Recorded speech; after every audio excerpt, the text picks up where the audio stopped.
यहाँ पे आप हमें ये बताओ कितने बच्चे घर से स्कूल ऑटो से आते जाते हैं या वैन से आते हैं ना? तो अच्छा, और कितने बच्चे घर से पैदल अपने आप आते जाते हैं? तो यहाँ पर ये दो अलग अलग स्थितियां हैं। इन स्थितियों को आपको ऐसे समझना है कि जब आप ऑटो में हैं, ऑटो में जा रहे हैं, वैन में जा रहे हैं, बहुत सारे बच्चे बैठे हैं, तो कभी ऑटो वाले अंकल आपसे ये भी कह सकते हैं कि बेटा आप मेरी वाली सीट पे बैठ जाओ, आपके बगल में होता है। तो आपको बैठना चाहिए, नहीं बैठना चाहिए, क्योंकि हो सकता है वो अंकल बैड टच कर सकते हैं। तो ये अवेयरनेस आपको पहले से रखनी है कि जो ऑटो वाले अंकल हैं या वैन वाले अंकल हैं, उनके पड़ोस में बिल्कुल जाकर नहीं बैठना है, ठीक है ना? अच्छा, कई दूसरे बच्चों की बात करें, जो बच्चे पैदल घर से आते जाते हैं, कई बार आपने देखा होगा, आपको महसूस होगा कि कोई आपका पीछा कर रहा है, हो सकता है कोई आपको रोक रहा है, हो सकता है आपने देखा कि आप तो सही सलामत जा रहे हो, लेकिन आपके स्कूल की किसी फ्रेंड्स को या किसी बच्ची को कोई रोक रहा है, आपको लग रहा है कि ये उसके संग हो सकता है वो उसको कहीं और ले जा रहे हो। कभी ऐसा लगेगा तो क्या करना चाहिए आपको? भाग जाना चाहिए? फिर बताओ, उसकी हेल्प करनी चाहिए। उसकी हेल्प क्या आप कैसे करोगे? अभी मैम बता रही थी पंच मार के कर सकते हो? नहीं, अगर हो सकता है पंच मारो तो हो सकता है कि वो जेट संचालन को आपको भी पकड़, हो सकता है ना? इसके लिए आपको नंबर याद रखने हैं। नंबर हैं आपके पास, ये यहाँ पे कुछ नंबर्स आपको छोड़कर भी जाएंगे हम लोग। जहाँ पर आप पानी पीते हैं, वॉशरूम जाते हैं, वहाँ पर ये स्कूल की तरफ से ये पंपलेट्स वहाँ पे चिपका दिए जाएंगे। आपको ये नंबर याद नहीं करने हैं, आपको ये नंबर सिर्फ देखते रहना है। जब तक पानी पीने गए आपने देखा कि भीड़ बहुत है, तो आप इस चार्ट को देखते रहोगे। इसको देखते देखते क्या होगा, ये नंबर्स आपको याद हो जाएंगे। अभी आपके लिए ये काम के नंबर कौन किसे है इसमें? अभी आपके लिए यहाँ पर काम का नंबर है 1098, चाइल्ड हेल्पलाइन।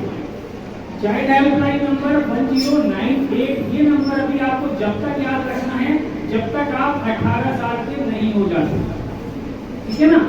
यानी 18 साल से कम ये बच्चे माने जाएंगे आप। तो ये नंबर 1098 का उपयोग आपको करना है। इस नंबर का जब आप उपयोग करते हो तो आपको एक पुलिस वाली आंटी कॉल करेगी। कॉल पे आपको उनसे बात होगी, तो आपसे आपका नाम, आपका एड्रेस, क्या प्रॉब्लम है, आपको ये सब पूछेंगे। आपने सुना होगा कि बैंक स्नैचिंग के मामले बहुतायत से होते हैं।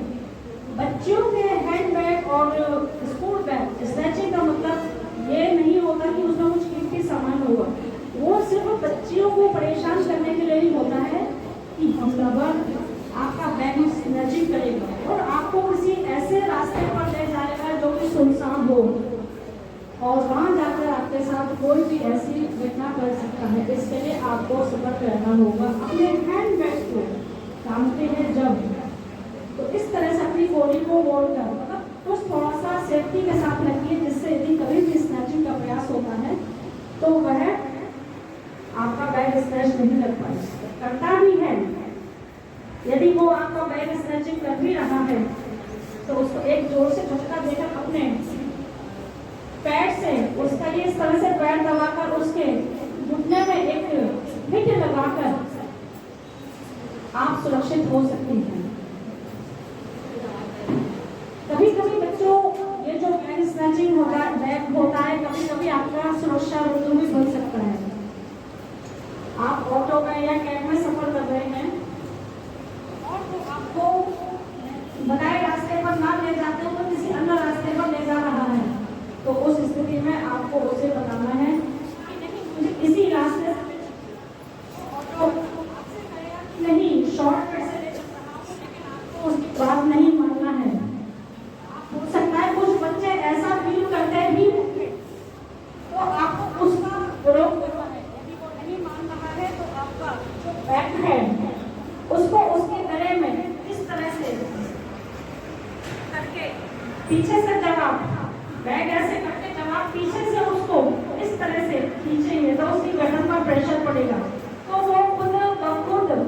ऑटो को, अपने कैब को रोकने का प्रयत्न करेगा क्योंकि उसकी गर्दन पर प्रेशर पड़ रहा है। इस तरह से आप सुरक्षित हो सकते हैं। क्योंकि बच्चों, जब आप घर से बाहर निकल रहे हैं तो आपको अपना माइंड मेकअप करके निकलना ही चाहिए कि रास्ते में कोई भी कठिन परिस्थिति आ सकती है, हमें उससे कैसे करना है। रास्ते में चलते चलते सपोज कीजिए कि कोई व्यक्ति आपको छूने का, सामने से पकड़ने का प्रयास कर रहा है, हो सकता है वो आपको टच करना चाहता हो, तो उससे आपको सबसे पहली चीज तो ये है कि आप है उससे आपकी कलाई पकड़ भी नहीं है इस तरह से, तो आप भी अपने दूसरे हाथ से उसके हाथ को पकड़िए, मरोड़ना शुरू कर दीजिए, चीखना चिल्लाना शुरू कर दीजिए। आपके ऐसा करते ही वह आपका हाथ छोड़ देगा और अपना हाथ छुड़ाने का प्रयास करेगा, क्योंकि आपके शोर की आवाज सुनकर पब्लिक आ सकती है और वह पब्लिकली पकड़ा जाना कभी भी पसंद नहीं करेगा। सेकंड पॉइंट, यदि सामने से वो आ भी गया है तो आप उसे पंच मार कर अपना बचाव कर सकते हैं। तो आपके सामने आ रहा है, वो आपको फिर से छूने का या गलत से टच करने का प्रयास कर रहा है, तो आप अपनी बॉडी के लोअर पार्ट्स को इस तरह से यूं पंच करेंगे जब उसको मुंह में, नाक में, आंख में, कान में, कहीं भी किसी भी जगह, तो वो आपको ऐसे करते ही पीछे हो जाएगा। 2-4 पंच यदि आप मार देते हैं तो वह आप या शोर पहुंचाकर लोगों को इकट्ठा कर सकते हैं। बच्चों, अक्सर आपके पेरेंट्स, हम लोग भी छोटे थे जब हमारे पेरेंट्स समझाते थे और हम भी अपने बच्चों को समझाते थे और आपके बच्चे भी समझाते होंगे। बहुत जनरल बात है कि कभी भी डोर बेल बजती है तो दरवाजा एकदम से नहीं खोलें। बताइए, समझाते हैं कि नहीं पेरेंट्स? समझाते हैं। तो वो जो समझाते हैं बच्चों को बहुत सही समझाते हैं। क्या बताते हैं पेरेंट्स? कोई भी आए तो क्या कहते हैं, किस तरह से उसे टैकल करना है। यही कहते होंगे कि विंडो से देखिए, कि होल से देखिए, समझाते हैं या नहीं बताइए, है ना? तो वो सही समझाते हैं। विंडो से, की होल से आप कह सकते हैं कि अभी मम्मी पापा व्यस्त हैं, आप थोड़ी देर बाद आइए। उनसे ये कहना है कि मम्मी पापा नहीं है। और कभी कभी ये भी होता है, बच्चे क्या बड़े बड़े जल्दबाजी में गलती कर बैठते हैं, हम लोग भी कर सकते हैं कि देखो दरवाजा खोल दिया, लेकिन उस स्थिति में भी बच्चों आपको भी व्यक्ति अंदर आ भी गया है तो उसको प्रयास करें कि वो चला जाए। नहीं मान रहा है तो आप किचन में जाइए। बहुत सारे ऐसी चीजें होती हैं, लाल मिर्च पाउडर है, हल्दी पाउडर है, लाल मिर्च पाउडर आप उसकी आंखों में फेंक कर कुछ तो सुरक्षा पा ही सकते हैं। बर्तन सारे फेंकेंगे तो लेकिन बच्चों, आपको उस स्थिति में भी आपकी पॉजिटिविटी सबसे बड़ा प्यार है, घबराना नहीं है। उसके लिए आपको, उसने आपको ऐसे पकड़ा हुआ है, ठीक है, तो आपको एल्बो हिट का यूज करना है। पकड़ो बेटा ऐसे, ये ऐसे पकड़ा हुआ है, ठीक है। आपको ये आपकी जो एल्बो है, एल्बो कम नहीं समझिए, उस समय ये आपकी एल्बो मददगार हो सकती है। आपको इस तरह से एल्बो अपनी कोहनी से उसके पेट में, आंख में, मतलब कहीं भी गर्दन पर जहां आप मार सकते हैं, तो उससे ये होगा कि जब आप हिट लगाएंगे वो थोड़ा पीछे होगा। 2-4 हिट लगाते ही करके पीछे हो जाएगा, तो आप उसमें 2-4 मुक्के मार कर पैर से, घुटने से ऐसे हिट करते हुए जब आप उसको करेंगे तो वह अनबैलेंस हो जाएगा। वो खुद अपनी सुरक्षा के कोई भी ढूंढेगा कि मैं क्या करूँ। वो भी भाग सकता है और आप, या फिर आप वहां से भागकर कर सकते हैं। बच्चियों को ईश्वर ने एक ऐसी दिव्य शक्ति दी है जो कि वह सामने वाले की नजरों में, निगाहों में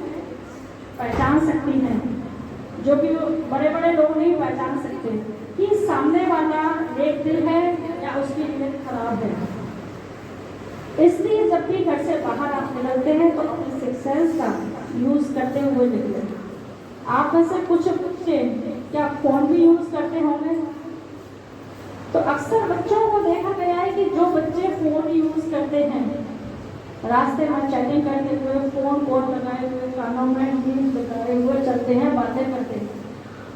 बच्चों, यही हमारी गलतियां, यही हमारी चीजें क्राइम को अंदेशा देती है। हमलावर तो ताक में बैठा ही है कि कब निगाह चुकी होगा हमला करें। इसलिए जब भी बाहर चले, मोबाइल को अंदर रख के सेफ जोन लेकर चलिए। और फिर भी आपके पास मोबाइल है, मोबाइल में कुछ ऐसे डायरी नंबर आपके ऊपर कॉन्टेक्ट में रहना चाहिए कि किसी भी परिस्थिति में यदि आपको जरूरत पड़े तो आप उस व्यक्ति को कॉल करेंगे जो आपके फोन को तुरंत रिसीव कर ले।